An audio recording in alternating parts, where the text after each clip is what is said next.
L'étoile au grand large. Depuis hier, la mer est agitée par une terrible tempête.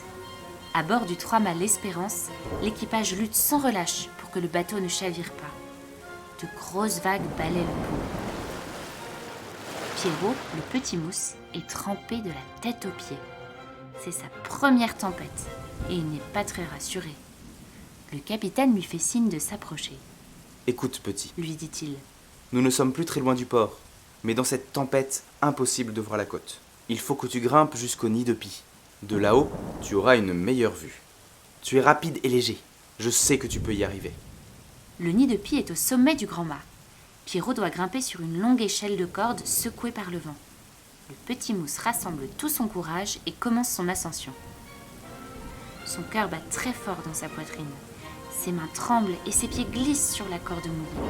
Plusieurs fois, il manque de tomber, mais il s'accroche de toutes ses forces à l'échelle. Enfin, il arrive dans le nid de pie. Le petit mousse cherche des yeux les lumières de la côte, plein d'espoir. Hélas, il ne voit rien d'autre que le noir de la nuit. Que faire ?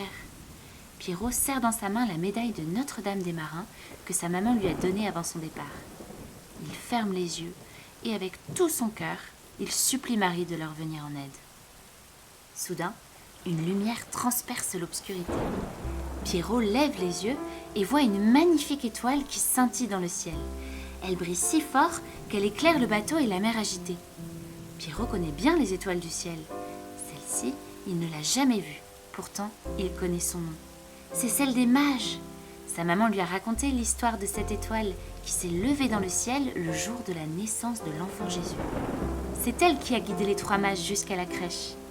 Il sait qu'elle brillait plus fort que toutes les autres.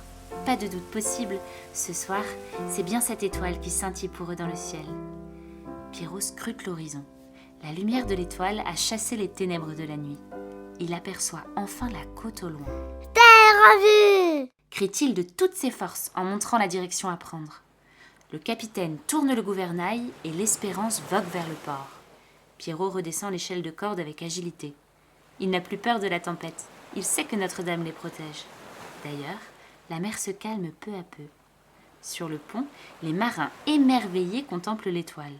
Au moment où le bateau entre dans le port, Pierrot entend les cloches de l'église sonner minuit. Noël ! Un chant mélodieux habite le cœur du petit mousse. Il n'a jamais chanté devant les autres marins, mais ce soir, il n'a peur de rien. Il entonne son chant et bientôt, le capitaine et les autres marins joignent leur voix à la sienne. Douce nuit, sainte nuit, dans les cieux, l'astre luit, le mystère annoncé s'accomplit. Cet enfant sur la paille endormi, c'est